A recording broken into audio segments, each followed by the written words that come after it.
Have you ever heard of code talkers? Well, the history of American Indian code talkers is an important one for Americans that has led to direct victory on the battlefield. It can also help provide us with an important business and cybersecurity lesson that's pertinent today. Stick around to hear the incredible true story of American code talkers.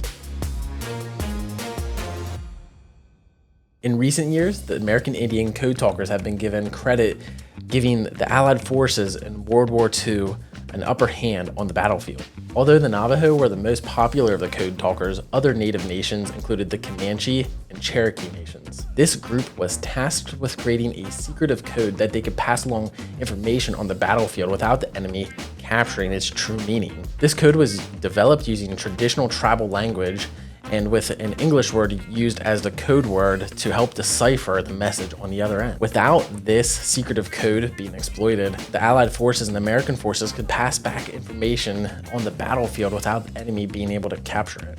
Check out an example of what it sounded like.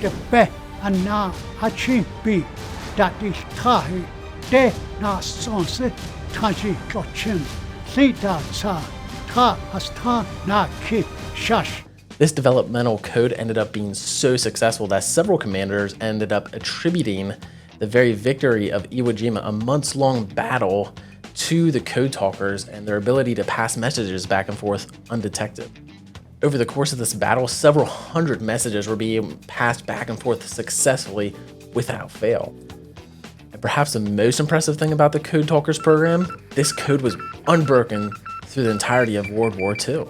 Talk about a monumental impact for the United States and their allied forces. This ended up leading to the program being classified at the end of World War II to help protect its secrecy in the event it needed used in further battle. The Code Talkers wouldn't receive their full recognition until 1981 when NBC aired a program called Real People, which highlighted the usefulness of Code Talkers through the World War II effort. And in 1982, Ronald Reagan would officially name August 14th Navajo Code Talkers Day. So what does this have to do with business and cybersecurity today? Well, we could probably go into the history of security and encryption, which is what the Navajo were actually developing, was what the Code Talkers were doing, was developing encryption on the battlefield. But at the end of the day, the real lesson here is innovation and preparation. The United States saw the need to have an encrypted communication, and they were preparing every step of the way to develop a program that actually started in World War I. See, in World War I, they started this whole program that allowed them to have victory in the next war. And the reality is businesses need to prepare themselves for war today. And it's just a different kind of war. We're not looking at a physical war anymore. What we're looking at is a cyber war. And whether businesses like it or not, whether people like it or not, we're in one.